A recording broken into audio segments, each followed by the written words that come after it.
జనసేనలో ఆందోళన.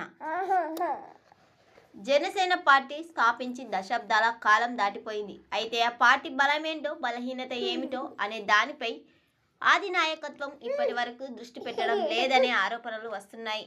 ముఖ్యంగా పార్టీ వీరాభిమానుల నుంచి పూర్తి వ్యతిరేకత వ్యక్తమవుతుంది. సంస్థాగతంగా పార్టీని బలోపేతం చేయడంలో అధిష్టానం దృష్టి సారించడం లేదని కార్యకర్తలు ఆందోళన వ్యక్తం చేస్తున్నారు. ఇప్పటి వరకు జిల్లా స్థాయి నాయకుడు లేకపోవడంతో జనసేన సైనికులు నిరాశలో కుట్టుమిట్టులాడుతున్నారు. కూటమి ప్రభుత్వంలో భాగస్వామి అయిన జనసేనకు తగిన ప్రాధాన్యత లభించడం లేదని జనసేన సైనికుల నుంచి ఫిర్యాదులు వస్తున్నాయి. ప్రభుత్వ కార్యక్రమాలకు కూడా పిలుపు రావడం లేదని ఆవేదన వ్యక్తం చేస్తున్నారు. ఇప్పటికైనా జనసేన ఆది నాయకుడు ఆ విషయాలపై దృష్టి సారించకపోతే పార్టీ మనుగడ ప్రశ్నార్థకంగా మారే ప్రమాదం ఉందని సీనియర్ నాయకుల నుంచి కింది స్థాయి కార్యకర్తలు ఆవేదన వ్యక్తం చేస్తున్నారు. పార్టీకి దక్కని గౌరవం.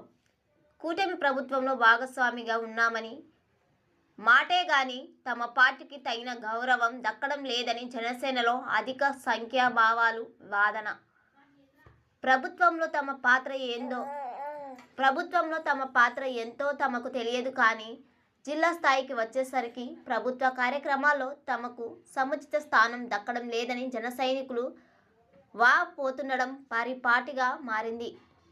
వాస్తవానికి కూటమి ప్రభుత్వం అధికారంలోకి వచ్చిన తర్వాత కొన్ని నెలల పాటు ఎంతో హడావిడి చేసిన జనసేన నాయకులు అందరూ కార్యకర్తలే అనుకోండి. గత కొంతకాలంగా సబ్దుగా కనిపిస్తున్న పరిస్థితి. ఏదైనా కార్యక్రమాలు చేయాలని అధిష్టానం నుంచి ఆదేశాలు వస్తే తప్ప నాయకులన్న వారెవరూ ఆ మేరకు సన్నద్ధంగా లేదని పరిస్థితి స్పష్టంగా తెలుస్తుంది.